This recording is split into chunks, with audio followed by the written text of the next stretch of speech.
नमस्कार नहीं, welcome you all to study IQ. मैं हूं प्रशांत धवन। ओके, ये फनी है। मुझे उम्मीद थी नहीं कि यूएस ये करेगा, क्योंकि कल रात को ही मैंने ये वीडियो करी थी अपलोड, जहां पे मैंने आपको बताया था कि इंडिया ने ईरान के साथ 10 साल की डील कर दी है पूरे चाबहार पोर्ट के लिए। लंबे समय से इस डील का इंतजार था। फाइनली ये डील हो चुकी है कंप्लीट। नाउ ये वीडियो आप लोगों ने रात को देखी, हम सब सो गए।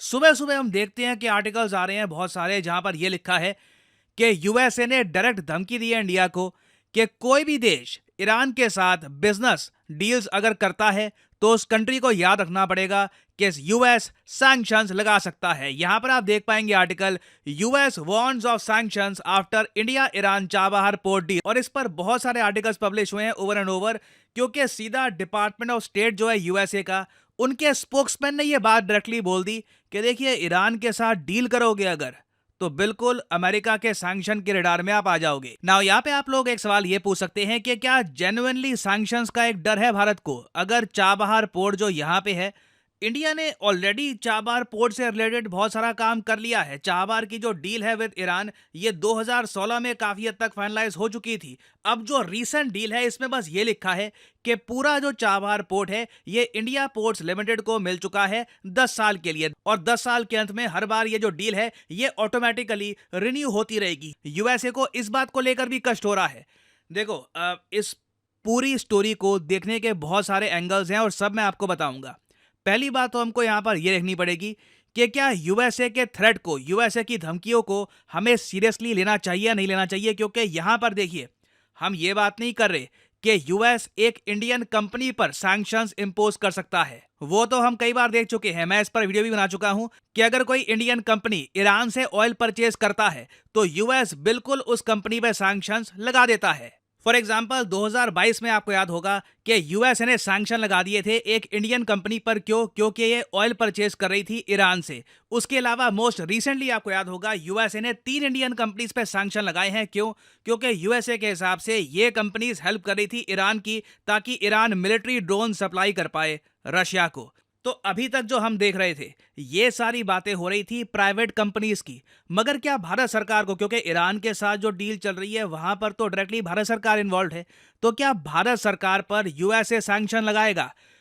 यहां पर भी हमको प्रीवियस ट्रैक रिकॉर्ड यूएसए का देखना होगा, जो काफी हद तक दोगला है। साल 2022 में आपको याद होगा, अगर नहीं याद तो मुझे रिमाइंड कराना पड़ेगा, क्योंकि जियोपॉलिटिक्स में मैं समझ सकता हूं आप भी लाइफ में बिजी हैं, कई और चीजें फॉलो कर रहे हैं। कई बार ना हम सीक्वेंस भूल जाते हैं, और सीक्वेंस याद दिलाना मेरा काम है आपको।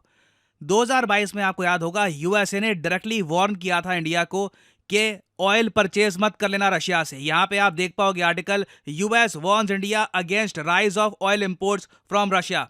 और सिर्फ आर्टिकल नहीं दिखाऊंगा मैं यहां पे आपको, मैं आपको 2022 की एक क्लिप भी दिखाऊंगा, जहां पर व्हाइट हाउस की जो स्पोक्समैन है, इनसे जब एक जर्नलिस्ट ने पूछा कि देखिए, हमारा अभी तक एम्बेसडर नहीं है टू इंडिया, उस वक्त एरिक गारसेती को डिप्लॉय किया नहीं था इंडिया में, तो उन्होंने कहा कि अभी तक हमने एक एम्बेसडर असाइन किया नहीं है इंडिया को, तो हम इंडिया पे प्रेशर कैसे डालेंगे, कैसे हम इंडिया को प्रेस कर सकते हैं कि वो रशिया का ऑयल ना परचेज करे। ये एक जर्नलिस्ट ने पूछा, और उसके जवाब में व्हाइट हाउस की जो स्पोक्समैन थी वो कहती हैं कि हाँ, बिल्कुल हम चाहते हैं कि इंडिया रशिया से और ज्यादा ऑयल ना परचेज करे।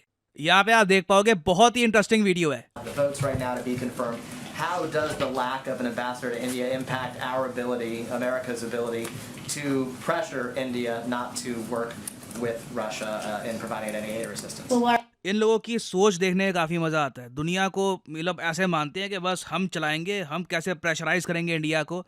इसके जवाब में स्पोक्समैन ये बात कहेंगी, conveying clearly what the consequences of violating sanctions would be and what the mechanisms are, and also making clear that we do not think India should accelerate or increase imports of Russian energy and other commodities, even as obviously those decisions are made by individual. ना इधर आपने सुना खोलकर, white house की spokesman कह रही थी कि हम एनकरेज नहीं करते इंडिया को कि रशिया से और ज़्यादा ये ऑयल परचेज करे, रशिया से ऑयल की जो कंजम्पशन है ये बढ़ाए। उसके अलावा यूएसए के जो डेप्यूटी एनएसए हैं, नेशनल सिक्योरिटी एडवाइज़र, जो इंडियन ओरिजिन के थे, उस वक्त 2022 में ये जब इंडिया में आए थे, इन्होंने वार्न किया था इंडिया को कि आप ट्रेड डील्स मत करिए अगेंस्ट रशिया। इंडिया ने क्या किया?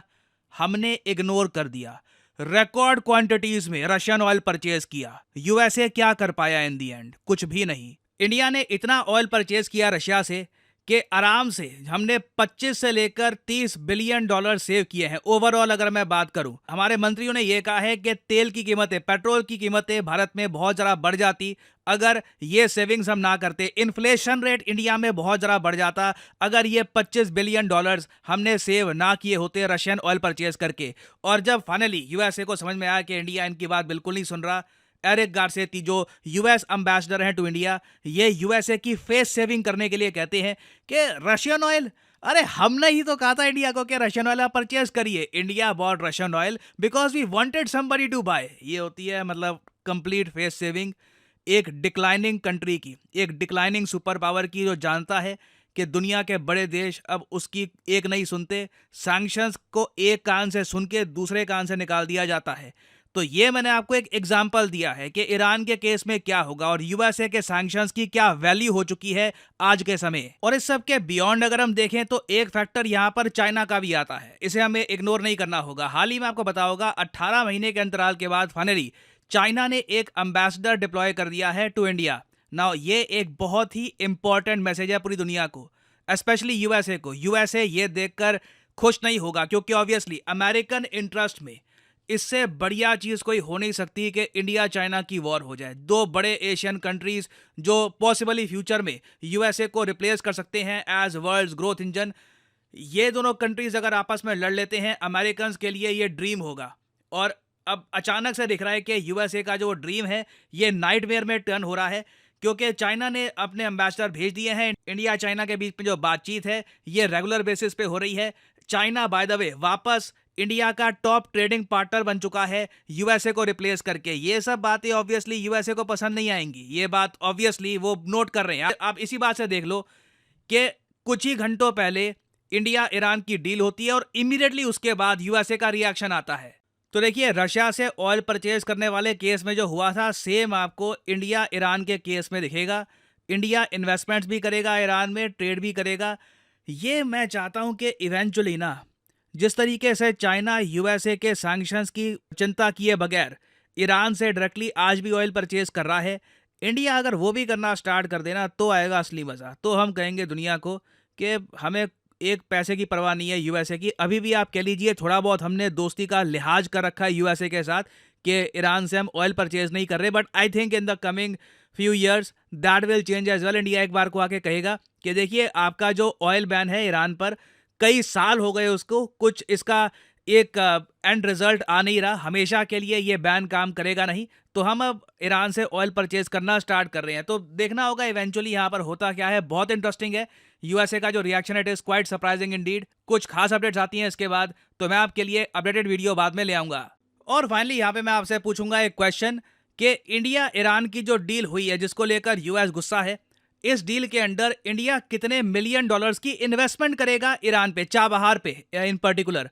जो 250 मिलियन डॉलर है ये तो हमारा सॉफ्ट लोन हो गया ईरान को, उसके अलावा इन्वेस्टमेंट्स कितने मिलियन डॉलर्स की हम करेंगे इन ईरान। ये है यहाँ पे आपकी ऑप्शंस, 100 मिलियन, 120 मिलियन, 500 मिलियन या 50 मिलियन यूएस डॉलर्स। बहुत सारे आर्टिकल्स पब्लिश हुए हैं जिसकी लिटरल हेडलाइन है ये। तो कमेंट सेक्शन में करिए उत्तर, जो लोग सही आंसर देंगे उनकी कमेंट को मैं हार्ट देने की कोशिश करूंगा ताकि बाकी लोग समझ पाएं कि सही उत्तर क्या है। और फाइनली आप लोगों के लिए इंपॉर्टेंट जानकारी, स्टडी आईक्यू की सेल को अब बस 2 दिन बचे हैं। 15 तारीख को, 15 मई को ये सेल खत्म हो जाएगी। यूजुअली डिस्काउंट होता है स्टडी आईक्यू के कोर्सेज पर 20% का, अभी 30% का यूनिक डिस्काउंट चल रहा है। तो आपको क्या करना है, कमेंट सेक्शन में जाइए, यहाँ पे आपको मिलेगा ये लिंक, इस लिंक पर करिए क्लिक और यहाँ पे आप परचेज कर सकते हैं स्टडी आईक्यू का flagship long term P2I foundation batch. ये बहुत इंपॉर्टेंट है फॉर यूपीएससी प्रेपरेशन क्योंकि इस बैच में पहली बात तो आपको मिलती है वैलिडिटी 36 महीने की। तो अगर आप एक कॉलेज स्टूडेंट हैं, आपके पास टाइम है, 1-2 साल रुक के आराम से एक प्रॉपर अटेम्प्ट देना चाहते हैं यूपीएससी का, तो ये कोर्स आप कर सकते हैं परचेज। इसमें अभी हैवी डिस्काउंट चल रहा है। सिंपली यहाँ पे आपको कोड डालना है PD10 और प्राइसेस बहुत ज़्यादा गिर जाएंगे। आप कोई और कोड अगर यहाँ पर यूज करते हैं तो उससे आपको मैक्सिमम डिस्काउंट नहीं मिलेगा। By using the code PD10 you will get the maximum discount possible. तो ये ऑफर 15 मई तक है। Use the code PD10 and save money. इसी नोट के साथ ये है वीडियो का अंत। Thank you for listening and as I always say, may the gods watch over you.